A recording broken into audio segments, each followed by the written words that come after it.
This is lecture number 5, Imperialism in India. Today's lecture will provide you with a background on the imperialistic influence in South Asia during both the Old and New Imperialism ages. Use the margins of your lecture notes page or a separate sheet of paper to write down the differences between Old and New Imperialism. These are concepts you will revisit during your 9th grade year as well. After you take these notes in the margins or on a separate page, you will fill in the skeleton outline on the lecture page packet, so bear with me. As a quick review, we have already learned that imperialism is defined as when a more powerful nation exerts its influence over a weaker nation in order to exploit it. There are a number of ways this can occur, including colonization, where a nation establishes an extension of its own nation elsewhere in the form of a colony. And there's also economic imperialism, in which a nation can influence economic practices within another country. For example, a large private company could go into another nation and set up shop, growing certain crops and then selling those on the world market. We're going to see both methods in South Asia during the periods of Old and New Imperialism. Now remember, Old Imperialism is also sometimes referred to as the European Age of Exploration and took place from the late 1400s through the late 1700s. Some of the motives for European Old Imperialism include the 3 G's. Remember? God, gold, and glory. European countries during this time period, controlled by increasingly powerful kings and queens, will compete with one another for influence around the globe and attempt to increase their nation's wealth using an economic system called mercantilism. Mercantilism is generally defined as a nation setting up colonies around the globe for the benefit of the mother country. Private companies were allowed to operate under the supervision and blessing of the king or queen. Raw materials were grown or produced in colonies and then traded on behalf of the mother country for the benefit of the monarch. In addition to increasing their wealth, European nations during the age of Old Imperialism were also obsessed with spreading Christianity as well as becoming powerful. This differs from the age of New Imperialism, in which motives changed. The age of New Imperialism saw a shift in focus due to industrialization. The 1800s marked the beginning of the Industrial Revolution period for most European nations. Technology allowed countries to explore continents in more depth, with steam power and the eventual shift to the burning of fossil fuels to operate new machines. Additionally, new technology helped in the creation of modern weaponry, which made the subjugation of other nations possible. During the age of New Imperialism, motives also changed. We're going to see a shift away from mercantilism and the birth of free market economies around the globe. Private companies will use colonies not only as sources of raw materials, but also as marketplaces for products being made back home. South Asia experienced European influence during both the age of Old and New Imperialism. 3 lectures ago, you learned about early people in South Asia called the Aryans, who had hereditary chiefs called Rajas in power in villages. As centralized power grew throughout South Asia, we are going to see the term Raja come to mean much more than a hereditary chief. Raj or Raja today means king. By the time Vasco da Gama, the Portuguese explorer, reached India in 1498, during the Mughal era, many parts of India were ruled by these powerful kings or Rajas. These Rajas controlled the subsequent trade with the Portuguese. But over time, Europeans gained more and more control over this trade and consequently over these kings. The Portuguese led the European age of Old Imperialism and had already established a monopoly on trade in places like Southeast Asia. A monopoly is having complete control over a market. Other countries soon gained trading rights in India, like England. The English East India Company was one of the earliest trade groups to set up shop in India, trading gold and silver for products like cotton, silk, and tea.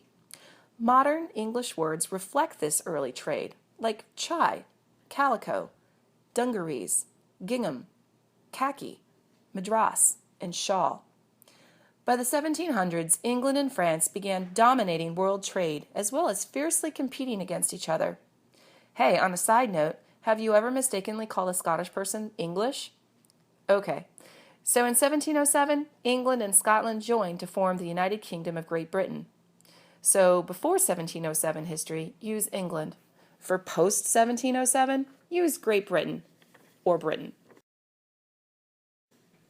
However, to clear up the Scottish versus English thing, please watch the following 2-minute clip. Thanks. The actual layout of the British Isles is something that confuses a lot of people and can often lead to people incorrectly using the terms England, Britain, and the UK. In this video, I'll be able to help you understand the difference between these and why you probably shouldn't use them interchangeably. So let's start with the big picture. The entire group of islands is called the British Isles. This includes this one, and over 6,000 others. British Isles is simply a geographical term, and traditionally also includes the Channel Islands, although as they're closer to France, this is a bit of a contentious issue. The region spreads right from Outstack in the Shetland Islands to Le Manquier Reef in Jersey. Great Britain is the name for the biggest island, and this is separated into England, Wales, and Scotland. The second largest island is known as Ireland, in a geographical sense. So now we understand the terminology for geographical parts of the British Isles, let's move on to the political terminology. The United Kingdom of Great Britain and Northern Ireland is the official term for the UK. This part here is the country of Ireland, a separate country. The UK also includes all of the smaller surrounding islands except for the Isle of Man and the Channel Islands. It's broken down into the countries of England, Wales, Scotland and Northern Ireland, and this is where it gets a bit confusing as it seems strange to have a country made up of other countries. For this reason, England, Wales, Scotland and Northern Ireland are often referred to as the constituent countries. As we've just learned, Great Britain is made up of England, Wales and Scotland, and as you can see, Northern Ireland is not part of this. You can see this in the full name of the UK that we've already seen. Here's an image from Wikipedia that might make it easier to understand, or if you're a fan of Venn diagrams, here you go.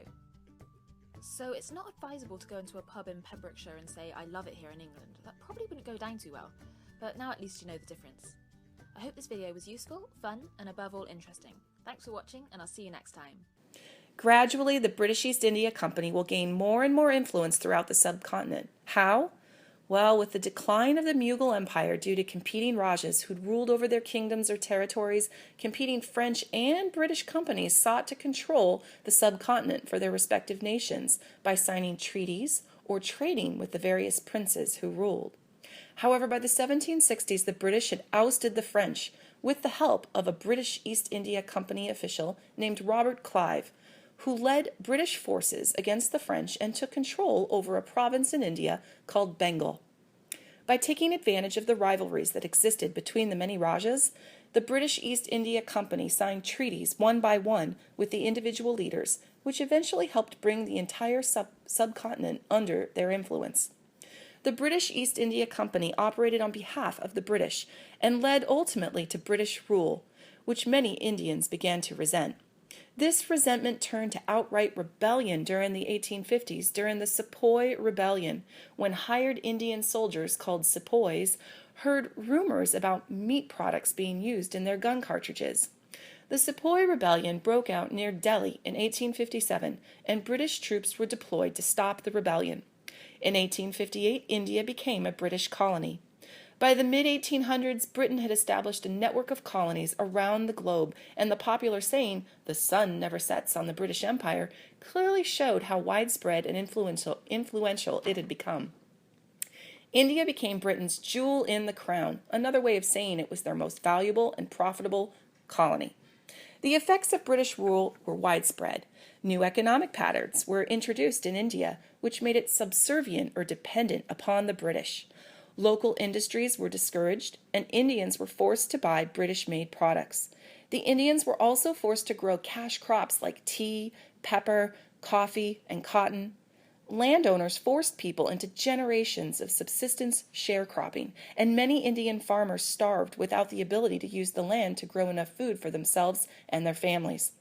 However, the British helped institute social changes they believed benefited India, including setting up schools and universities, made the English language one of the official languages of India, as well as set up hospitals, railroads, and road systems. However, it should be noted that the impetus for most of these things was to benefit the British and make their colony run smoothly. Many of the improvements made are viewed today as evidence of ethnocentrism or reflective of social Darwinism and/or the concept of the white man's burden. An educated class of Indians will emerge over time, including British-educated people like Gandhi, who believed that Indians deserved the same rights as other citizens of the British Empire. The nationalism that developed among these people, similar to what we saw in African colonies during our Africa unit, will result in widespread resistance to British rule, albeit with nationalists often disagreeing with one another which approach to take, as we saw, or as you will see, in the Gandhi film. One of the first forms of resistance against the British was the creation of the Indian National Congress in 1885, or the INC. The INC called for gradual change.